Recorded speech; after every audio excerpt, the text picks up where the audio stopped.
নমস্কার বন্ধুরা, আজকের আমি বানাতে চলেছি ক্ষীর কদম পিঠা। সেই জন্য আমি নারকেল নিয়েছি দুটো, আর এখানে খোয়া ক্ষীর নিয়েছি, আর আদা, আর 5টা এলাচ নিয়েছি, আর গুঁড়ো দুধ, আর ঘি নিয়েছি, আর গুড় আছে, এখানে চিনি আছে। এই পরিমাণ মতন চিনি দিয়ে দেব,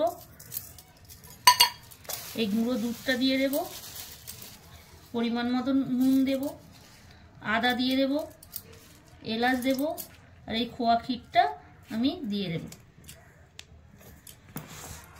এই ঘি দেব, আর এই ঝোলা খেজুরের গুড় দেব। এবারে এই নারকেলটাকে ভালো করে হাত দিয়ে চটকিয়ে চটকিয়ে ভালো করে মাখতে হবে, এই যেন খোয়া ক্ষীরগুলো নারকেলের সঙ্গে মিক্সড হয়ে যায়।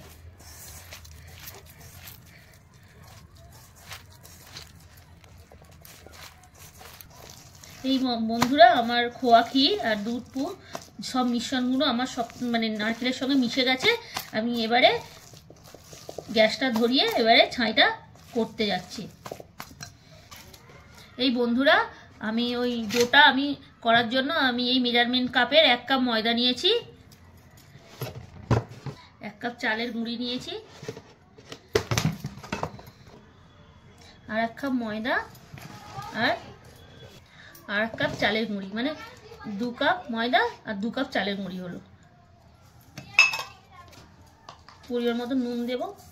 এবারে এই দুটো একসঙ্গে আমি মিশিয়ে দেব।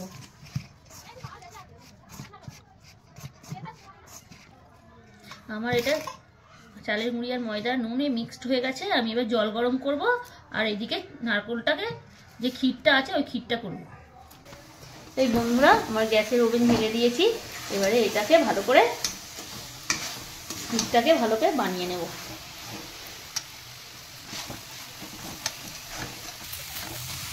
এই বন্ধুরা, আমার এই ছাইটা রেডি হয়ে গেছে।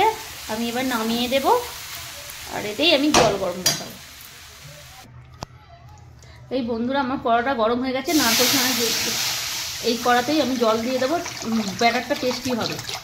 একটু বেশি করে জল দিতে হবে। জলটা ফুটে গেলে তারপরে আমি ময়দা চালের গুঁড়িগুলো দিয়ে দেবো।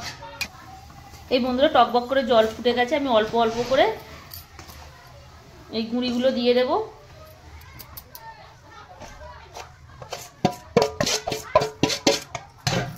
একটু বেশি করে জল দিতে হবে। বেশি করে জল দিলে এটা ফুটলে তবে পিঠেটা একদিন রেখে খেলেও নরম তুলোর মতন থাকবে। এই ব্যাটারের থেকে, চালের গুঁড়ির থেকে জল বেশি দিতে হবে।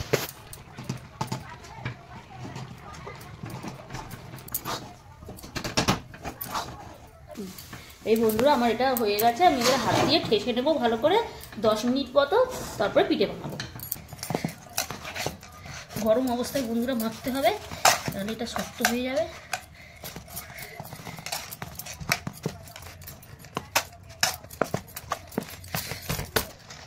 এই বন্ধুরা, আমার ডোটা পুরো কমপ্লিট হয়ে গেছে, নরম সফটি হয়ে গেছে। আমি এবারে কদম পিঠেটা বানাতে যাব। এই বন্ধুরা, একটু ডো নেব, ঢাকা দিয়ে রাখতে হবে। ছোট করে লেচি কাটবো, লুচির লেচির মতন।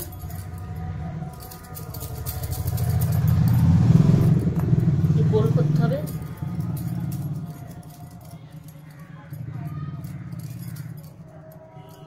এবার এর মধ্যে আমি পুর দেব। পুর দিয়ে মুখটা আস্তে আস্তে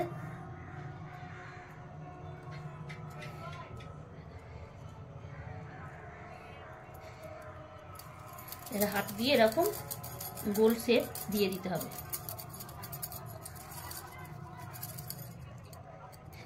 এই বন্ধুরা, আমি দেরাদুন রাইস, যাকে বিরিয়ানির চাল, আমি 10 মিনিট ভিজিয়ে রেখেছিলাম।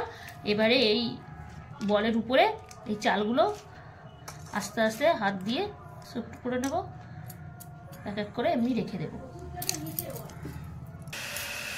এই বন্ধুরা, আমার কদম ফুলগুলো একটা একটা করে হয়ে গেছে। আমি এটা টি কেটলি, এতে মোমো ভাবানো যায়। এতে আমি এই কদম পিঠাগুলো ভাবিয়ে নেব, আর এই ঢাকনা নিয়ে দেবো। 15 মিনিট পরে ফিরে আসছি। আপনারা গ্যাসের ওভেনেও করতে পারেন, যেরকম নারকেল পিঠে ভাবান সেইভাবেও করতে পারেন। এই বন্ধুরা আমি এই ঢাকনাটা খুলবো, আর এই কদম ফুলের উপরটা হলুদ হয়, আমি এইটা দুধের সঙ্গে একটুখানি মানে একটু কেশর দিয়ে দিয়েছি, অল্প একটুখানি করে, শুধু জাস্ট দিয়ে দিতে হবে। উপরটা দেখতে হলুদ হবে, কদম ফুলের যেমন উপরটা হলুদ থাকে। বন্ধুরা আমি ঢাকনা দিয়ে দেবো, 10 মিনিট আরও কুক হতে সময় লাগবে। এই বন্ধুরা আমাদের কদম পিঠাগুলো হয়ে গেছে, দেখতেই পাচ্ছেন জল পুরো ফুটছে। আমি এবারে নামিয়ে দেবো। কখন বুঝতে পারবেন, যখন ভাতগুলো মানে সিদ্ধ হয়ে গেলে, তাহলে কদম ফুলগুলো পারফেক্ট হয়ে গেছে। আমি এবার নামিয়ে নেব।